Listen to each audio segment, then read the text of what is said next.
এটাতে মাত্র উঁচু হচ্ছে আর কি। আর এটাতে আপনার ভিতরে একটা ব্লক হয়েছে যেটা মেডিসিন লাগবে, আর এখানে মানে এটা 50% হয়েছে। একটা একটা হলো পলিপ না, একটা হলো জাস্ট মাংসটা ফুলতেছে, এটা সর্দি আছে তারা। আর এখানে নতুন করে একটা ব্লক হয়েছে ভিতরে, এটা হলো মেডিসিন লাগানো যাবে না। আর এখানে একটা ব্লক আছে 50%। আর ভিতরে ব্লকের জন্য স্প্রেটা ব্যবহার করলে এটাও কমবে, আবার এটার যে সামনে এবং পিছনে দুটোই কমবে। মানে মেডিসিন যদি লাগায় তাহলে সামনের যেটুকু আছে এটুকু কমবে, ভিতরেটা তার মেডিসিন লাগবে না। ভিতরে এতটুকু ভিতরে আপনার ব্লক হয়ে গেছে। হ্যাঁ, এটা হলো যে আপনার রক্তের থেকে অ্যালার্জি কমানোর জন্য আমাদের কিছু ওষুধ আছে, ওগুলো খাইলে রক্তের থেকে অ্যালার্জি কমে। আর এখন ওনার যে সমস্যাটা মনে করেন যে এখনো গাঢ় বোঝাচ্ছে, কারণ একটা ক্লিয়ার আছে, ওইরকম যার জন্য সিরিয়াস হয় না।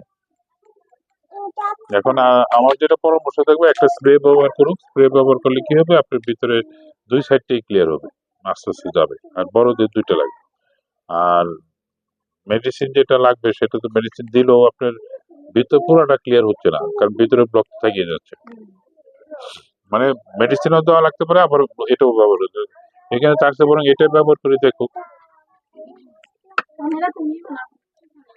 না, আমি পরামর্শ দিলাম, আপনার তো নেওয়া না নেওয়া পরে নিতে পারেন, কোনো অসুবিধা।